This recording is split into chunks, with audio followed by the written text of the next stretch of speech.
Olá, bom dia! Bem-vindos ao Agronacional, um programa que mostra as histórias do campo e como é produzida a comida que chega à sua mesa. E você vai ver daqui a pouco. Com a necessidade global de reduzir o uso de combustíveis na geração de energia, novos setores vêm chamando a atenção do mundo.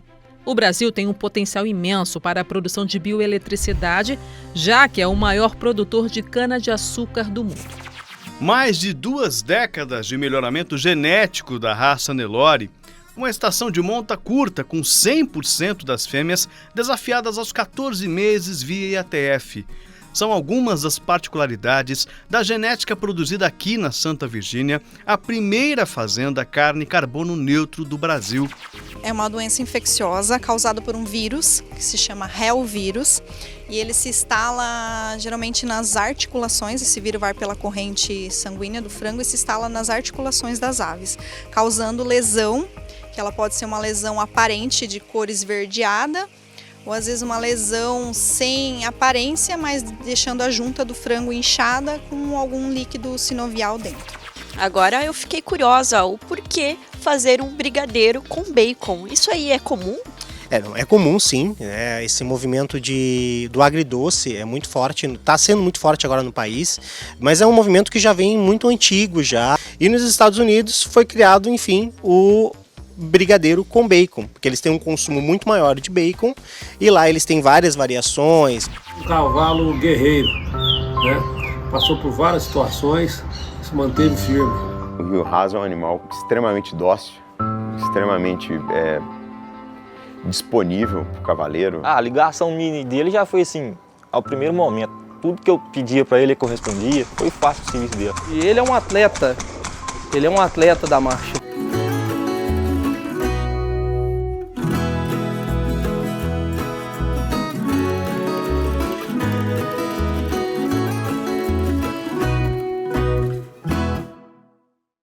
Olá, você está assistindo ao Agronacional, um programa da TV Brasil em parceria com o Canal Rural. Eu sou Jaqueline Silva e te convido para me acompanhar nesta jornada pelo mundo agro toda semana. Para começar o programa de hoje, vamos falar da geração de bioenergia a partir da cana-de-açúcar. A produção de energia sustentável não é uma tarefa simples e são necessários muitos processos para transformar a cana em etanol, biogás e eletricidade. Vamos conhecer melhor como funciona todo esse processo? Com a necessidade global de reduzir o uso de combustíveis na geração de energia, novos setores vêm chamando a atenção do mundo. O Brasil tem um potencial imenso para a produção de bioeletricidade, já que é o maior produtor de cana-de-açúcar do mundo. Além de servir de matéria-prima para a fabricação de açúcar e etanol, a planta também é usada na produção de biogás. Mas qual o trajeto da cana depois de ser colhida no campo? A primeira etapa é o processo de amostragem, onde a gente analisa e faz a quantificação do açúcar que tem na cana. Isso é utilizado tanto para o pagamento dos nossos fornecedores de cana, quanto para a quantificação do rendimento industrial. Depois disso, a gente descarrega a cana e, através das esteiras, elas seguem para o processo de moagem, seguem para as moendas. Nas moendas é feita a extração do caldo. O caldo ele pode ser direcionado para a produção de açúcar ou de etanol. E o bagaço, que é o resíduo da moagem, da extração, segue para a produção de energia elétrica e para a produção de etanol de segunda geração.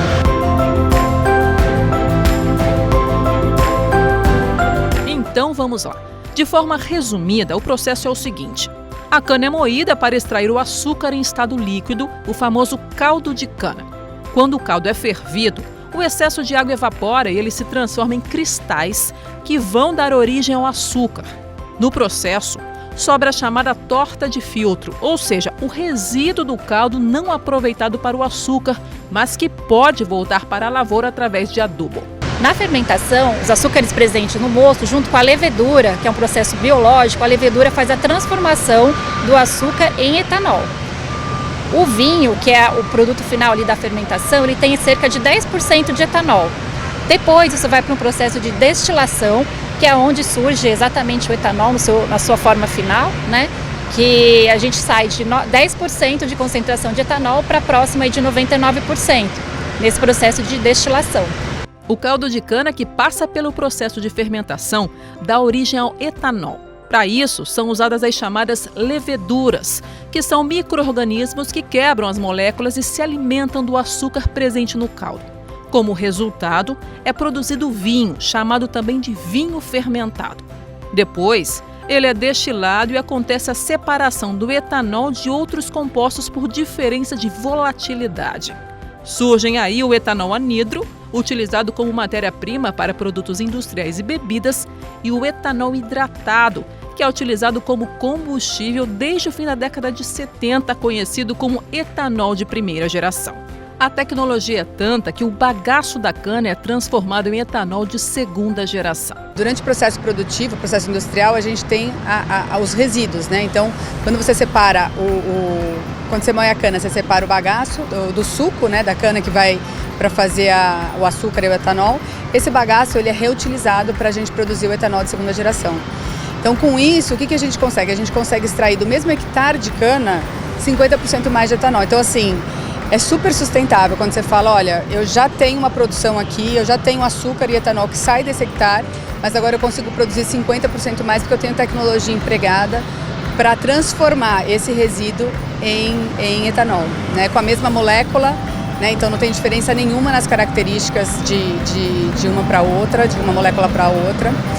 No final das contas, a gente está trazendo 30% a menos de pegada de carbono quando você compara o etanol de primeira geração com o de segunda, sendo que o de primeira geração já tem, né, uma pegada também de 80% menor quando você compara com combustível fóssil. Do processo de destilação, há um subproduto, a vinhaça, que também é aproveitado. Esse resíduo pode gerar biogás através do metano e ser usado como fertilizante no campo. Aqui é o local onde vai ser construída a primeira planta de biometano do país. A produção vai ser de 26 milhões de metros cúbicos de gás natural renovável, o suficiente para abastecer 200 mil casas. Em toda a cadeia, é a chamada economia circular quem dita as regras do jogo. A gente tem uma economia circular, a gente tem um processo produtivo bastante integrado, onde a gente utiliza praticamente todos os resíduos que a gente gera. Então, o resíduo da produção de açúcar, que é a torta de filtro, e o resíduo da produção de etanol, que é a vinhaça, ambos são utilizados como fertilizantes na agrícola. E agora nós temos a planta de biogás, que está em construção, que é a segunda planta da Raízen, vai ser aqui na Costa Pinto, onde a gente utiliza esses dois subprodutos para gerar o biometano, que é um substituto para o gás natural fóssil, né, para o GLP, para vários combustíveis fósseis.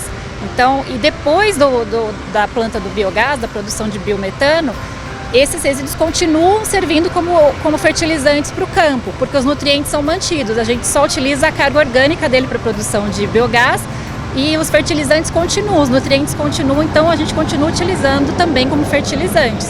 Então a gente fecha uma cadeia e produz cada vez mais energia com a mesma cana e com os resíduos que a gente gera nas nossas plantas, né? Tudo isso a partir da cana-de-açúcar. Não é à toa que o Brasil lidera o ranking mundial na produção da planta e ocupa também o primeiro lugar na exportação de etanol, uma fonte limpa e renovável de energia. Muito interessante esse processo de reutilização dos resíduos da produção de açúcar para a geração de energias limpas e fertilizantes. É a sustentabilidade a serviço do produtor rural. Agora nós vamos conhecer a Fazenda Santa Virgínia, a primeira fazenda carne carbono neutro do país. Um projeto altamente produtivo que utiliza o sistema ILPF, Integração Lavoura, Pecuária e Floresta, como melhoramento genético do rebanho. Vamos conhecer juntos como funciona na prática.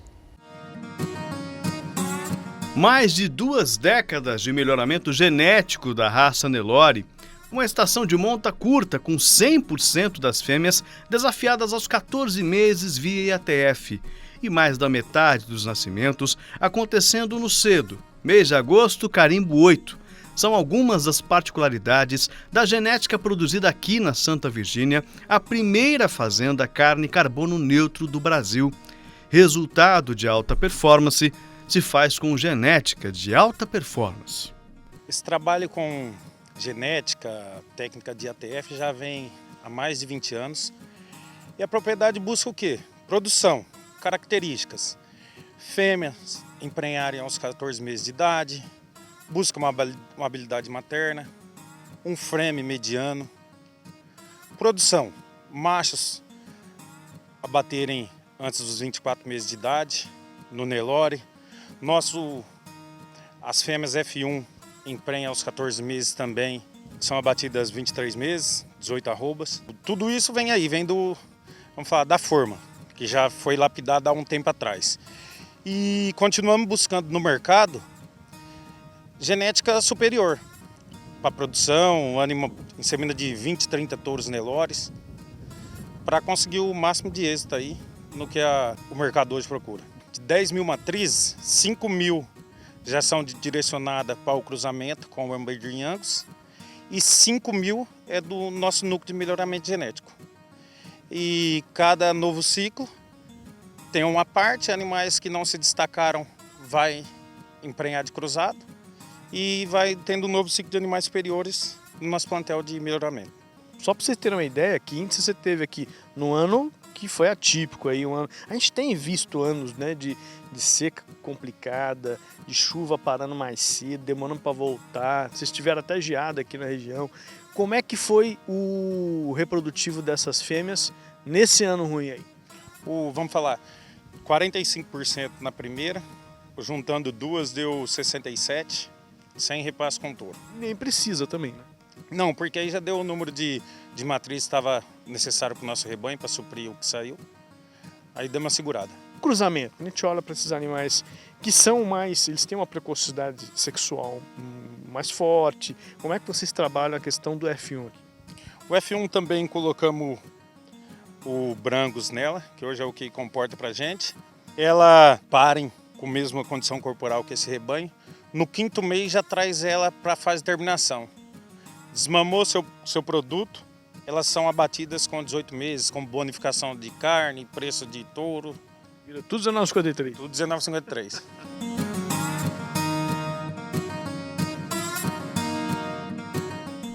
Além da genética, para que esses animais saiam mais cedo, é necessário um protocolo nutricional bem encorpado. E isso aqui na Santa Virgínia é tratado com muita seriedade. Nada ultrapassa os 24 meses de idade ao abate.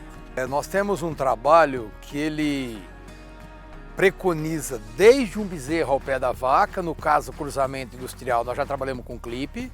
Falando em cruzamento, esse bezerro passa clipe, desmama aos 210 dias, em seguida já entra num processo de crescimento, mas já no sistema TIP. Depois engorda e nós fazemos a terminação nessas linhas que vocês estão vendo, que nós chamamos linha de sequestro, que faz a lapidação da gordura nos últimos 40 dias. Mas desde Nelore, cruzamento, cada um deles, Marcos, eles têm o seu protocolo, inclusive visando a evolução até de rumen. Nós precisamos entender que o animal, internamente, ele precisa ter uma evolução, como a gente vê na carcaça. Então nós temos o cuidado de entrar com uma ração de crescimento, depois uma ração de engorda e depois uma ração de terminação, que é esta linha que nós estamos vendo aqui, que nós chamamos de linha de sequestro, onde fica somente 40 dias, porque nós também não podemos esquecer do bem-estar animal. Legal. Agora no ponto seguinte, você já desmama o cruzamento, vai para o coxo. O Nelore você faz uma recria, mas fazer o crescimento da carcaça nessa recria é importante também. Muita gente erra aí, né? Sim. Muita gente quer botar gordura aí. Nós trabalhamos logo depois da desmama no Nelore com a suplementação 03. Trabalhamos com 6 meses para crescimento de carcaça. Depois de 6 meses de recria, ele já entra para o processo de engorda na TIP, né? Terminação intensiva a pasto. E fazemos depois somente os últimos 40 dias nessas linhas. Nós brincamos e falamos que o animal tem que mudar cada fase já turbinado, né? É uma expressão chegando sempre. Mas o segredo é você, cada fase, fazer bem feita, para que este animal já venha de uma condição adaptada, para a hora que ele entrar em cada um dos processos, ele não tenha essa perca ou esse tempo que ele vai ter que se adaptar, ele já vem adaptado. E como você tem esta aceleração na genética, você também precisa ter esse incremento na boia. Então é importante desde o manejo de pasto, desde um sistema de clipe, um sistema de recria, um sistema de engorda até aqui a terminação. Que bacana. E como é que vocês compõem essa dieta? Vocês usam vários ingredientes, é importante estar atento a isso, não só ao ingrediente mais adequado, mas o que a logística da região te traz, o que as oportunidades da região te traz, por exemplo, DDG vocês usam aqui? Usamos. Na verdade, nós estamos praticamente a 40 quilômetros do estado de São Paulo, estamos aqui na região de Dourados, Campo Grande, então região de polo de alimentos, então temos essa facilidade. Usamos vários produtos na dieta, mas o grande segredo é milho, que é próprio da empresa, então a gente tem essa facilidade, né? Mas independente de cada um deles ou cada uma das fases, é importante observar, Marcos, por exemplo, quando você desmama um bezerro de cruzamento que está com 300, 320 quilos, e nós colocamos já na TIP, não pode esquecer que esse bezerro ainda tem que ganhar carcaça. Então nós precisamos entrar com uma ração, balancear a dieta, para que esse bezerro tenha crescimento de carcaça, porque se você já colocar uma dieta de engorda pós-desmama, você pode ter um animal muito leve no final. Então acho que o detalhe de cada fase é importante, isso não pode ser esquecido, como também é muito importante o cuidado de cada fase e fazê-la bem feita, né? Eu não gosto de ficar enfeitando demais a coisa. Se você fizer bem feito cada uma das etapas, o final é isso aqui. Animais de 20, 21 meses, 600 quilos. Mas é importante respeitar cada uma das etapas. A gente vê o perfil das carcaças, posterior, arqueamento da costela, virilha baixa, enfim, tudo que você deseja realmente, produção de carne, né, que a gente está falando. E o detalhe, né, pessoal, ó, aquilo ali, por exemplo, é um para-raio, ou seja, o bem-estar animal está presente em tudo que vocês fazem, é uma coisa realmente impressionante. É isso aí. Eu diria até que se eu pudesse voltar um pouquinho nessa pergunta, eu diria que nós começamos a se preocupar desde a escolha do sêmen, né? Até o trabalho de escolha do sêmen, o animal que nós queremos lá no final, se ele vai ser aproveitado a fêmea, pensar no maternal dessa fêmea. Então, em todas as etapas, a Santa Virgínia tem um corpo técnico que estuda isso, né? Nós temos vários profissionais ligados a todo o processo e o resultado final sempre é esse detalhe, o máximo de potencial de crescimento, de engorda, sem esquecer o bem-estar animal. A gente vê que o sucesso da Fazenda Santa Virgínia se deve ao cuidado em todas as fases da produção, sem deixar de lado o bem-estar dos animais. Mas agora vamos mergulhar no universo das aves. Você sabia que elas também podem sofrer com artrite infecciosa? Essa enfermidade provoca lesões nas articulações dos animais e causa grandes prejuízos econômicos aos produtores. Vamos até uma granja no sul do país para ver quais são os cuidados que os avicultores devem ter para prevenir essa doença nas aves.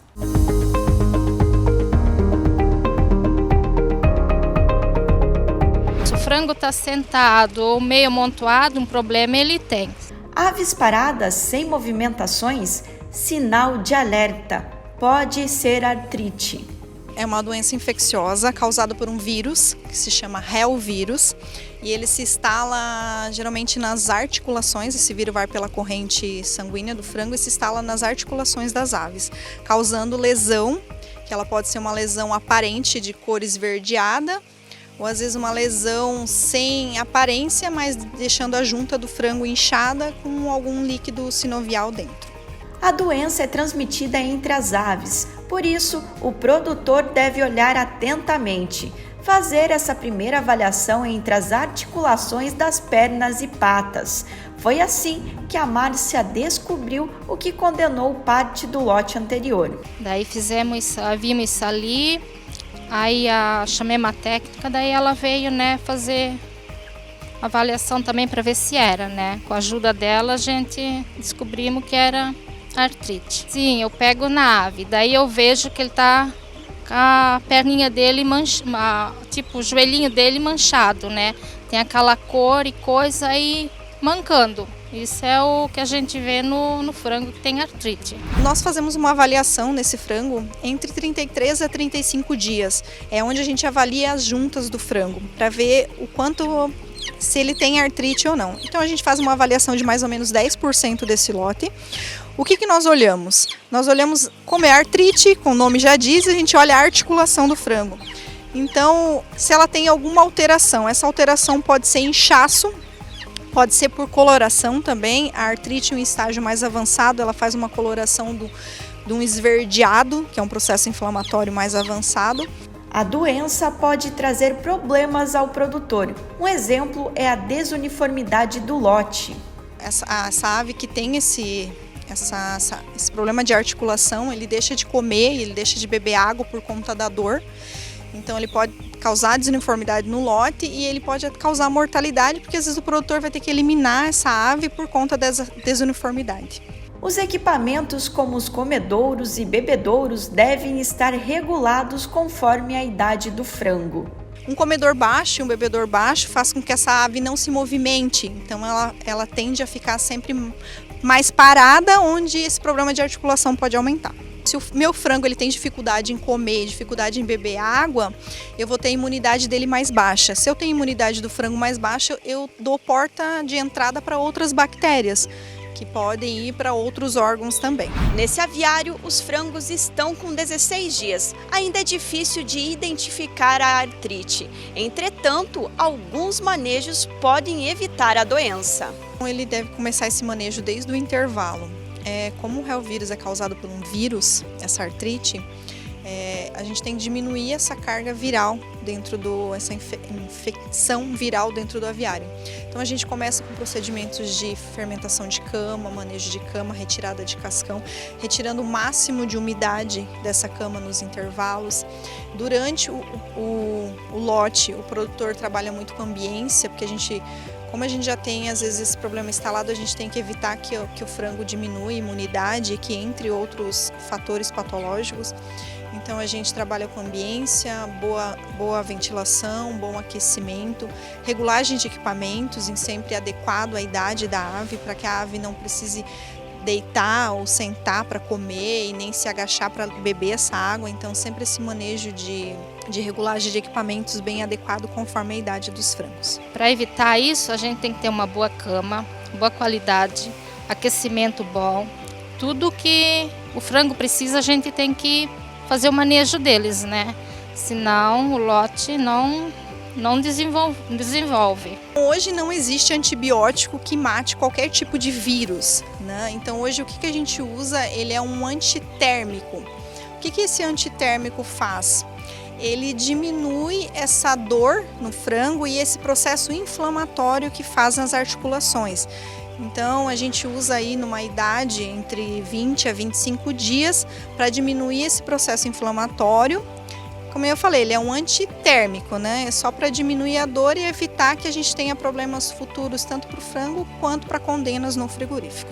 A inflamação nas articulações pode condenar a carcaça do animal, tendo a perda de um importante produto para exportação, o pé de frango. Hoje o pé de frango vale quase mais do que um peito de frango, né? Por conta, principalmente o país onde a gente mais vende pés seria a China, né? Por conta hoje que a gente fala da questão do colágeno, né? O pé é um dos maiores, aí que tem maior concentração de colágeno, né?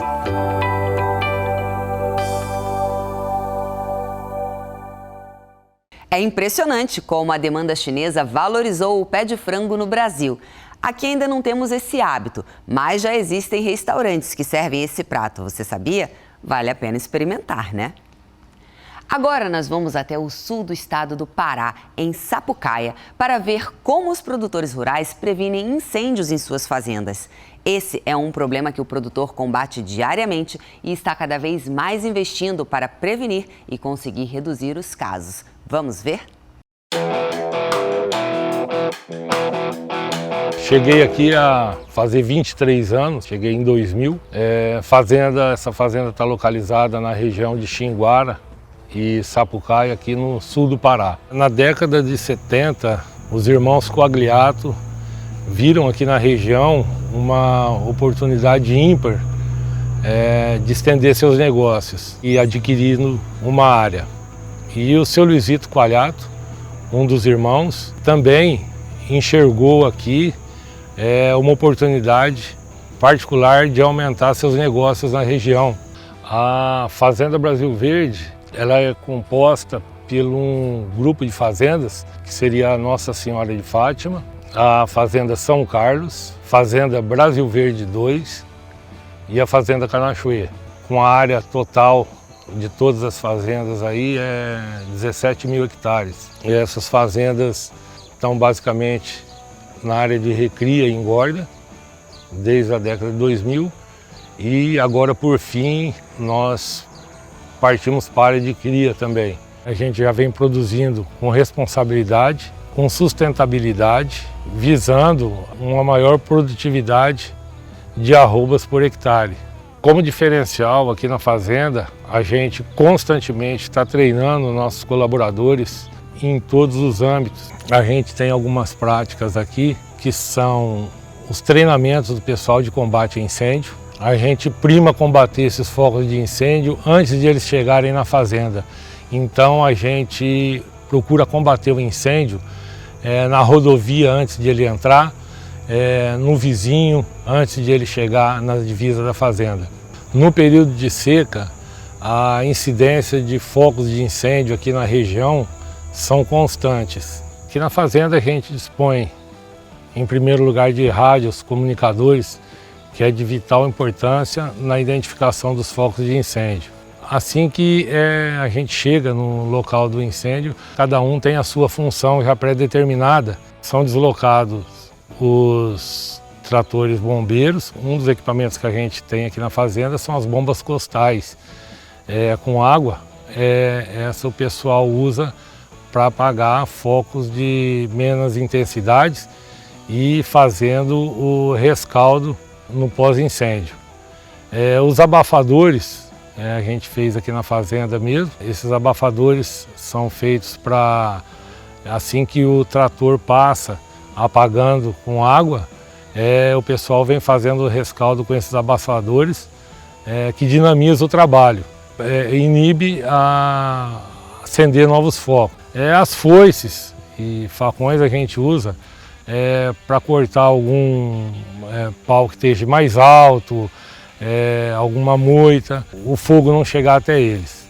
Na hora que tiver 100% extinto o incêndio, a gente ainda permanece lá para no outro dia, quando o sol voltar a esquentar novamente, a gente não ter surpresa com novos focos que podem gerar um novo incêndio. Como medida preventiva, a gente usa a gradagem da margem da rodovia, que é muito extensa, devido a bitugas de cigarro, tocos de cigarro o pessoal joga, etc. O posicionamento dos tanques pipa nossos, dos tanques bombeiros, eles são colocados em lugares estratégicos dentro da propriedade, facilitando o deslocamento e a chegada mais rápida até o foco. A gente usa também na prática instrução do nosso pessoal para que não acendam fogueiras, para queimar lixo, etc. A gente pede também para que não façam esse procedimento dentro da propriedade. E temos placas indicativas em toda a fazenda,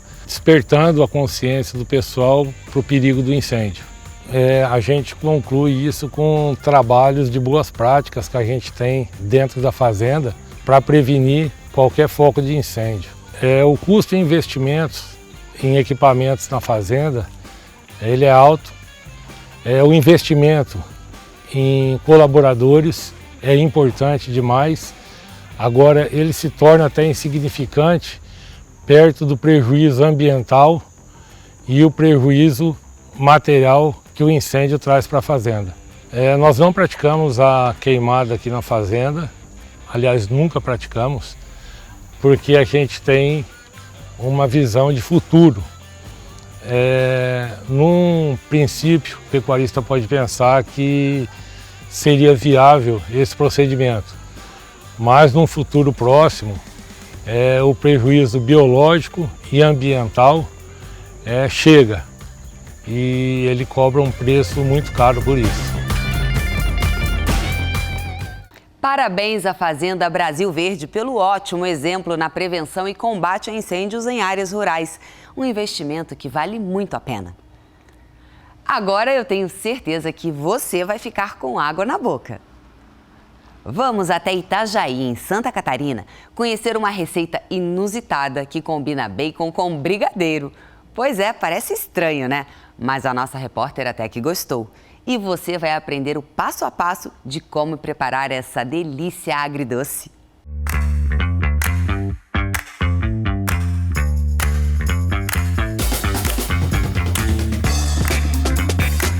sou daquelas pessoas que acham que o bacon combina com tudo. Bacon no feijão, no risoto, na massa. Dá para se dizer que ele é a perfeição dos ingredientes. Mas será que bacon combina com doce? É o que a gente vai ver hoje. Fomos até a cozinha de um restaurante para acompanhar o processo da receita. Chefe, é muito difícil? Não, é super fácil, é uma receita bem prática, a gente vai ensinar passo a passo, a gente vai falar um pouquinho da variação do chocolate e uma receitinha em 5 minutos, 10 minutinhos está pronta. Quais os ingredientes que eu vou precisar? A gente vai precisar de um bacon, tá? A gente aqui está trabalhando com bacon fatiado, mas você pode trabalhar com bacon em cubos, pode comprar o bacon em manta, cortar em pedacinhos e depois a gente vai mostrar a variação com bacon. Aqui a gente trabalha com bacon fatiado, média de 150 gramas, tá? A gente vai começar com o bacon, que o bacon precisa ir no forno, então a gente vai dar uma caramelizada no bacon. A gente pega um pouquinho de açúcar, tá? Média de 50 gramas e a gente joga um pouquinho de açúcar por cima. Por que que a gente está fazendo isso? Vai dar uma quebra. Vai dar uma quebra no açúcar, né? A gordura vai absorver esse açúcar e vai caramelizar e vai fazer com que essa caramelização fique mais natural o possível. O bacon no forno pode levar de 10 a 15 minutos para dourar. Vai sair essa gordura, vai dar uma secadinha e ele vai ficar basicamente parecido com esse bacon aqui, ó. Esse bacon aqui. Ah, ele fica bem tostadinho. Bem tostadinho e caramelizado, né? Então esse pretinho aqui é proveniente do açúcar. Esse seria o segredo para deixar o bacon caramelizado. Caramelizado. Tá? Isso você pode pôr na pipoca, em outras preparações, né? Nesse caso aqui, hoje a gente vai fazer com o brigadeiro, tá bom? Perfeito. Então, vamos? Vamos lá? Vamos lá. A gente vai começar agora o brigadeiro, tá? Então a gente fez uma mise en place aqui rapidinha pra gente separar. Aqui a gente tem algumas variações de chocolate. A gente tem... Esse brigadeiro dá pra fazer com outro chocolate? Sim, com o chocolate que você tiver em casa. A gente tem o chocolate meio amargo aqui, que é um chocolate mais defumadinho, com mais gosto de cacau. A gente tem um ao leite, né? Que é um chocolate mais comum que a gente tem em casa, que é aqueles tabletes comerciais. E a gente tem o chocolate branco, que é rico em gordura, que também dá pra fazer o brigadeiro. Tá? Então a gente vai começar, e o leite condensado, a gente tem o leite condensado aqui, tá? Uma caixinha, média de 200 gramas e tablete de manteiga. Para essa receita que a gente vai fazer, uma receita menorzinha, a gente vai usar 10 gramas de manteiga. A preparação é simples, adicione o leite condensado, o chocolate e a manteiga em uma panela, depois é só mexer. Então, agora a gente vai misturar, a receita de brigadeiro tradicional, a gente vai misturar até que ela solte da panela. Existem 2 pontos para 2 tipos de receita. A receita daquele brigadeiro de bolear, que é aquele brigadeiro de docinho de festa, a gente tem que deixar na panela, ele cozinhar esse leite condensado, misturando com o chocolate, aí ele vai desgrudar da panela. Desgrudou do fundo da panela, a gente coloca no recipiente untado com um pouquinho de óleo, e a gente depois põe na geladeira ou deixa descansar em temperatura ambiente até que fique frio para a gente fazer o boleamento. A outra variação é o brigadeiro mole, aquele que a gente come com colher mesmo. Esse não precisa cozinhar tanto. Pronto, aqui a gente já tem o brigadeiro pronto para enrolar. A gente vai despejar aqui e a gente vai deixar ele descansando, né? Super rápido. Viu? Assim, uma receita super prática, dá pra fazer ainda para almoço, né? Vamos dizer assim. É a sobremesa, né? É a sobremesa. Gente, já tô aqui com as luvas colocadas e eu, como uma pessoa que adora um brigadeiro, que adora um bacon, também quero aprender a fazer, né? A montar esse brigadeiro, hein, chefe? Perfeito. Aqui nós temos o brigadeiro preto e o branco. A gente já tem ele finalizado naquele processo que a gente conversou, né? Ó, já tá bem frio, tá bem homogêneo. A gente já tem o bacon, que é esse processo, já trituradinho, por isso que eu falei que dá pra gente ter ele em manta ou ele cortadinho em cubos, que no mercado já também tem essa a opção de a gente comprar em cubos. Dourou, a gente deixa separadinho aqui e a gente vai passar o brigadeiro nesse bacon ali.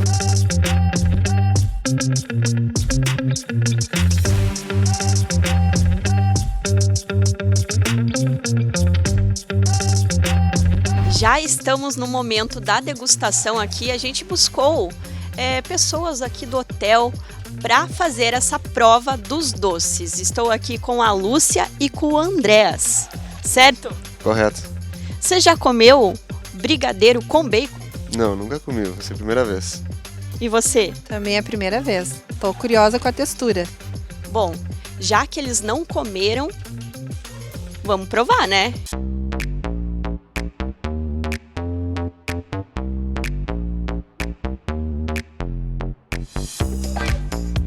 Eu gostei, esse aqui ficou bem delicado.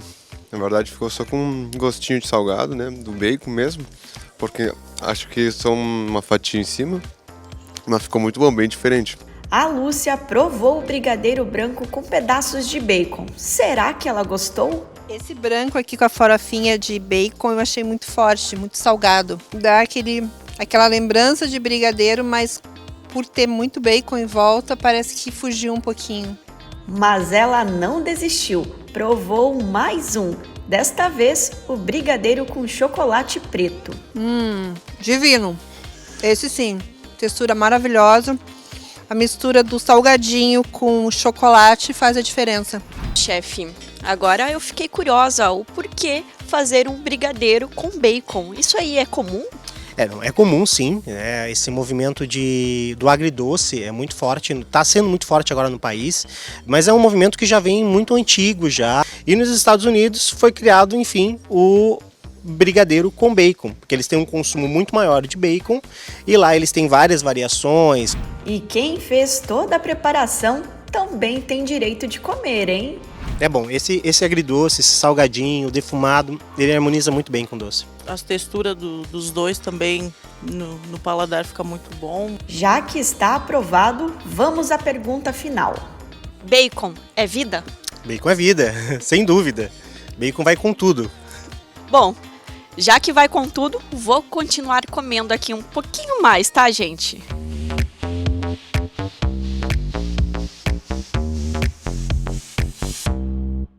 A Priscila se deu bem nessa matéria. Eu fiquei aqui morrendo de vontade de provar esses brigadeiros. Adoro sabores diferentes que os chefes criam. Agora nós vamos ver como o financiamento do agro brasileiro está cada vez mais atrelado à sustentabilidade. Produtores que investem em boas práticas ambientais têm mais facilidade de acesso a crédito e essa tendência só deve aumentar. Vamos conferir. O setor financeiro percebeu. Quando a pergunta é a importância da sustentabilidade para o Brasil, não há dúvidas. Essencial, né? Sustentabilidade é a estratégia mais importante do agronegócio do Brasil nesse momento e que precisa ser incorporada numa estratégia única, numa narrativa única para o país e para todo o setor, para que a gente possa entregar a crescente demanda por alimentos, a segurança alimentar no mundo, mas com um impacto menor em termos de emissão de carbono e um impacto menor em termos de uso dos recursos naturais. Você sabia que com as mudanças climáticas e a preocupação com a preservação dos recursos naturais, o setor financeiro passou a considerar a sustentabilidade na hora de escolher seus investimentos? Assunto tão importante que, de acordo com a divulgação da carteira do Índice de Sustentabilidade Empresarial da B3, a Bolsa de Valores, o número de companhias na carteira passou de 40 no ano passado para 46 nesta edição e a quantidade de setores pulou de 15 para 27. Ainda segundo a B3, juntas, as companhias somam 1,740 bilhões de reais em valor de mercado, 38,26% do total do valor das companhias com ações negociadas na B3, com base no fechamento de 30 de dezembro de 2021. O futuro vai exigir cada vez mais ações em sustentabilidade. Crédito e sustentabilidade não se separam mais, né? Então a bancabilidade daquele produtor cada dia mais vai estar atrelada com a sua maturidade em termos de sustentabilidade. Traduzindo, quanto mais ele adotar práticas de agricultura regenerativa, de agricultura de baixo impacto, de manejo adequado da água, do solo, aspectos também relativos às questões sociais. Quanto mais ele adotar todas essas práticas, mais bancável ele se torna. Se isso vai se traduzir em menores taxas, eu acho que depende muito do tipo de recurso e da solução que aquele produtor está buscando. Mas com o tempo, a sustentabilidade vai ser medida assim como hoje o crédito é medido. todo cliente da indústria financeira vai ter um rating de crédito que incorpora um rating de sustentabilidade. Ou seja, não vai ser possível, com o passar do tempo, se obter crédito se não se atender aos padrões estabelecidos de sustentabilidade. Investir em sustentabilidade é fundamental para garantir que as terras permaneçam produtivas, além de atrair mais investimentos para o produtor. E chegou a hora de conhecermos a vitoriosa trajetória do cavalo Rio Raso de São Lourenço. Com muito treino e uma genética privilegiada, o Manga Larga Marchador se tornou campeão dos campeões na 39ª Exposição Nacional.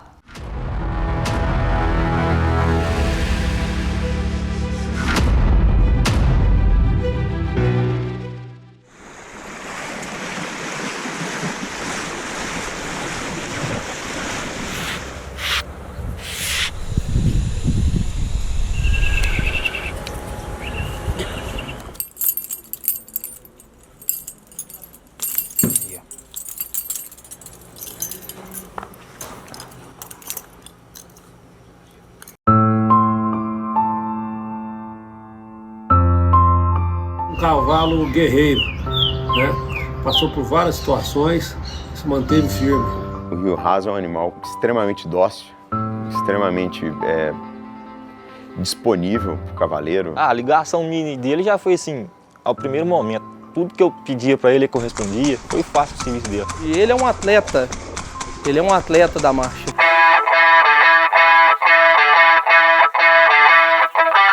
Rio Raso, quando potro, ele se destacava pela qualidade de marcha, sabe? Era um cavalo sempre muito marchado, nunca deu um passo a não ser de marcha. Da sua mãe, eu acho que ele herdou, além da marcha, a potência no movimento, principalmente dos posteriores, né? E do pai, aquela marcha suave, né? Discreta e nobre. E o Raso entrou na reprodução novo, com apenas 3 anos. Primeiro dia que pôs o arreamento nele, acabou de arriar ele, o ponto é muito manso. E fizemos uma estação de monta inteira com ele. E no final da estação, ele teve uma laminite. Ele foi medicado, né, e tratado. Logo após a laminite, nós fizemos uma coleta de sêmen com ele e foi visto que os espermatozoides estavam todos mortos. Fizemos de tudo, né? Vários tratamentos, por último fizemos até tratamento de célula-tronco, né, com o pessoal de fora que vieram e aplicaram. No final de tudo aconteceu o que a gente não esperava e a opção que restou foi castrá-lo. E em seguida da castração ele iniciou a sua carreira de pista. Eu adquiri o Rio Raso, depois do CDM em 2021, eu adquiri no Ara Sapecado, no Rio de Janeiro. Fomos para a cidade para fazer umas pistas, comecei a levar umas poeiras. O Rio Raso era de um amigo meu e em uma oportunidade vi ele em uma poeira e tive a possibilidade de apresentá-lo. Aí eu tive uma conversa com o Davinho numa prova lá no Aras Slim, sobre o cavalo e tal. E o Davinho mostrou interesse no cavalo.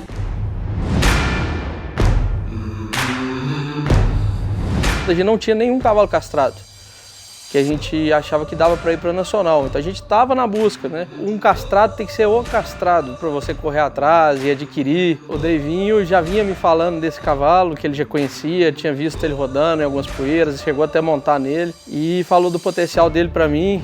Eu deveria ter ido até antes, na verdade, eu até dei uma enroladinha no Davinho. Conversei muito com o Roberto. E falou 1, 2, 3 vezes, até que um dia nós resolvemos ir lá olhar o cavalo. Foi bastante tempo insistindo com ele para ir lá ver o cavalo. Ficou me enrolando uns 30 dias. A gente foi ver o animal num lugar inusitado, né? Quando foi montar nele para ver se ele era bom ou não, era um lote na casa do lado da casa do vendedor, do proprietário, o ex-proprietário. Então é engraçado, porque eu não fui, o Lucas foi lá, viu e mandou o vídeo para mim. Eu falei, gostei do cavalo, o cavalo é muito bom. A gente negociou ele com o Alisson, o Lobinho, ele nos mandou um cavalo impecável, uma saúde incrível, o cavalo chegou aqui muito bem e compramos 100%. Então a gente já buscou ele com o objetivo da Nacional 2022.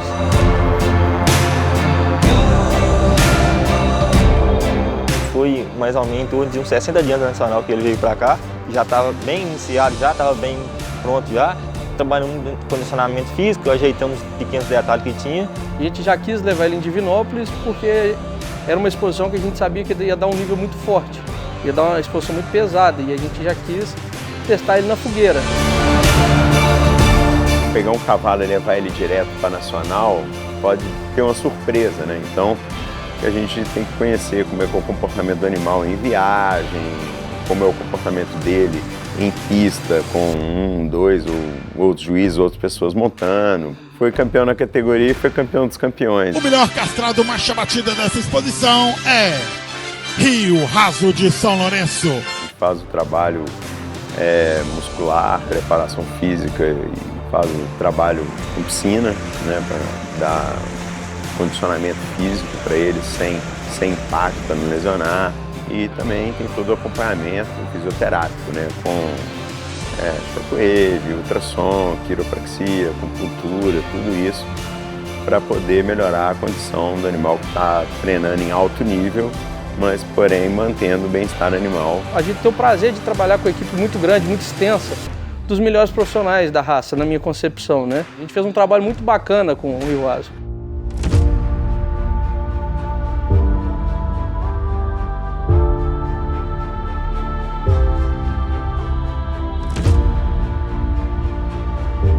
Toda prova a gente não sabe como é que o cavalo vai ser, como é que vai montar, mas no final, assim, que o juiz acabaram de montar, que foi no final mesmo do campeonato, já estava mais ou menos com a esperança já. Ele tinha dado uma montada muito boa, tinha feito a apresentação muito bem e estava muito pronto, estava muito confiante nisso. O Rio Raso nos ajudou muito para todos os resultados da Nacional, né? Ele nos trouxe uma tranquilidade. Ainda foi muito gostoso, porque ele foi campeão com 5 notas 1. Falaram que ele foi o destaque do campeonato pelo diagrama, unindo diagrama e movimento, com amplitude da passada e movimento posterior mais eficiente. Tem uma qualidade de perna melhor, olha o gesto desse cavalo de primeiro, estilo, posicionamento da perna, a perna entra com mais facilidade. Quando você faz o primeiro animal montado campeão, já dá um alívio, né? Parece que até tira um peso, né? Você fala, poxa, já fiz um animal montado campeão, então maravilha, vamos pro resto, né? Ainda mais essa Nacional que vem depois desse momento ruim de pandemia. Todo mundo que vive o manga larga, que gosta do manga larga, com certeza estava extremamente atento a essa Nacional. E a gente sabia que era um cavalo de um potencial enorme. Ele tinha feito uma apresentação muito boa na categoria e voltou pro grande impecável. Depois da categoria, sempre saiu boato, fulano vai ser campeão dos campeões, esse vai ser campeão dos campeões, mas a gente sempre tem que manter o pé no chão e não deixar subir, né? Campeão de marcha cavalo castrado é Rio Raso de São Lourenço, apresentado pelo Davidson. Quando fomos para o campeão dos campeões, sempre surgia aquela dúvida, porque justamente no campeão dos campeões tinham todos os animais das quais ele tinha já perdido o campeonato. Aí tivemos um momento que foi de tensão no campeonato do cavalo, que no grande campeonato ele arrancou uma ferradura. Aí ele automaticamente teve de arrancar as outras 4, né, por regulamento. Então a gente ficou com medo disso alterar o andamento do cavalo. Mas não alterou o movimento, não alterou o diagrama, não alterou nada. Eu fico nervoso pra caramba. A gente tenta disfarçar para transmitir uma certa tranquilidade, mas no fundo a gente está extremamente nervoso. O campeão nacional de marcha castrado desta 39ª Nacional é Rio Raso de São Lourenço. Essa Nacional tem sido especial para o Aras, para todo mundo na fazenda, da família, da equipe. E hoje no castrado já começamos bem com o campeão dos campeões. Queria agradecer o tempo inteiro a equipe, queria abraçar meus companheiros, queria abraçar todo mundo que estava ajudando. O cavalo andou o que ele andou pela naturalidade de condução que foi apresentado tanto na categoria quanto no grande campeonato. Né? Parabéns à da Pio, parabéns ao apresentador. A gente trabalha o ano todo para chegar na Nacional e dar o melhor da gente. A gente tem uma mão de obra muito boa, me orgulho muito do Lucas e dos meninos que trabalham aqui. São grandes responsáveis por todo esse êxito.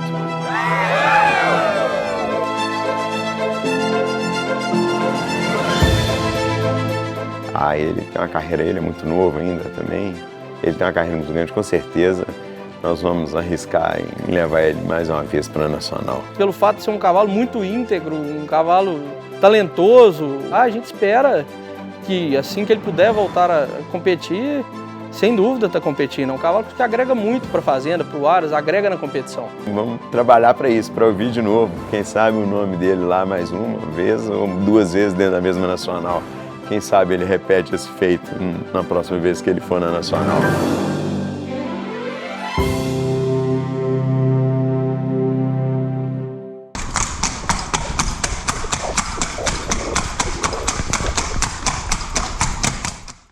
Que cavalo incrível! Realmente o manga larga marchador Rio Raso de São Lourenço é um campeão de respeito. E é com essa matéria linda que eu me despeço de você. Mas eu te espero aqui na semana que vem para conhecer comigo mais histórias incríveis do mundo no campo. Se você perdeu ou quer ver de novo algum conteúdo, é só acessar a TV Brasil Play e nos seguir nas redes sociais da TV Brasil. Um excelente dia para você e até semana que vem.